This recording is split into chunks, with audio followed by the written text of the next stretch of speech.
Hello everybody, this is Gregory with How I Lost Over 100 Pounds and have kept it off for 30 plus years, where there should be no hesitancy in your weight loss and weight maintenance. Today we're going to talk about and retort to the phrase that maybe you've used or others have used on you. It's because of you I'm fat. Now before I begin, if you need help with weight loss, contact me through the Clarity FM link found here in the episode notes. I have pretty good rates and a great rating.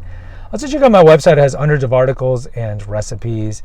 Check out my Christian podcast, or I should say Christian YouTube channel, if you're interested in that. And there's all links in the episode notes. And lastly, if you appreciate my content, there's a link for PayPal. So look, maybe you've heard this, or maybe you've said this phrase before. It's because of you I'm fat. Now, I'm going to roll up these windows mid-video here because someone's about to turn the car. Now look, I don't like this type of expression. And you shouldn't use it on other people, and they shouldn't use it on you. Because why? Let's say you're the fat person, and you tell somebody, it's because of you I'm fat. Well, last time I checked, the person isn't holding you down and shoving food and booze and sodas into your mouth for ingestion. You're doing that. You're putting it in your mouth. Now, I get it. Look. When we can't control certain factors in our life, and when we're stressed or around people that stress us out or bring us anger or anxiety, you are more likely to indulge in these bad things. It precipitates you to do that.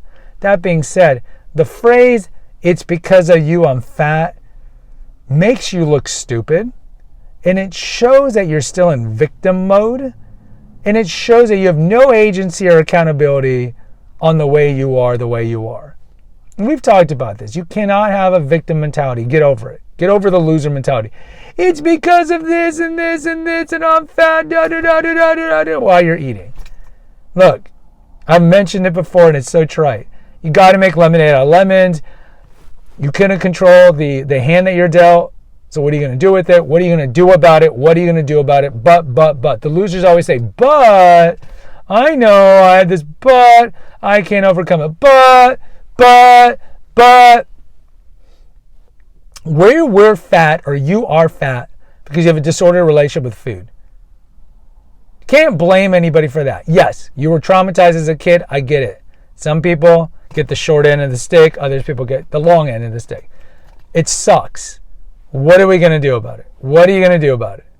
Whining about it or complaining about past trauma is not helpful. Now, I bring up past trauma as being the key as to why you're overweight. But I never tell you to stew in it. I tell you to identify it and then do something about it. So please, don't ever say to your mom, your brother, your wife, your husband, it's because of you I'm fat. No, it's because of you. You are fat. Break the cycle. Don't have a disordered relationship with food. Learn to stop eating when you're no longer hungry, not when you're full. Don't turn to food when you're sick, when you're sad, you're sick, you're happy, you're angry.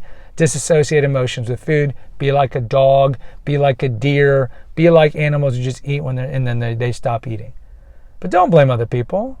Look, blaming other people is an easy out. It's an easy thing to say, right? I get it. But you got to get from that victim mentality to a survivor mentality to a thriver mentality. And if you're still blaming people for you being fat, you're still in a victim mentality. Because a thriver mentality is, yeah, it sucks that I have this, but I have to make lemonade out of lemons. Look at the paraplegics, the quadriplegics, people that maybe, lost an eye or whatever it is. Again, if you stew, nothing comes out of it. If you hate others because of it, nothing comes out of it. It's a poison that only you concoct that only you drink. So, yeah, it might feel good to tell your spouse, it's because of you I'm fat, you drive me crazy, and then I turn to eating, I overeat, But you see from their perspective, if somebody told that to you, you'd be like, you're a P word. You have no accountability. Be accountable. Be a man. Okay? Be a man. And I would say the same thing about alcohol and all these things. I go, oh, but it's an addiction. Look, there's a certain amount of accountability. Calling it a disease Well, I'm just an alcoholic. I'm a binge eating disorder. Look, it's in the DSM. Takes away accountability. It's like the body positive movement. It's the exact same thing. Oh, because they say it's okay to be fat, then I can just keep getting fatter and fatter. They don't care about you. And diagnosing as a disease and blaming others doesn't help you in the long run. You're just going to get fatter. So in closing, please don't use this phrase on somebody. And if somebody's using it on you, it is what it is. But look, you just have to overcome it, and you have to make lemonade out of lemons. And when you say these things, it just shows that you're deluded, you lack accountability, and you lack agency. Because again, unless you're being tortured and people are tying you down, we are all responsible, and I am responsible as well for what I put in my mouth, and so are you. Guys, post in the comments if you agree or disagree. Until next time, take care, God bless, and pray.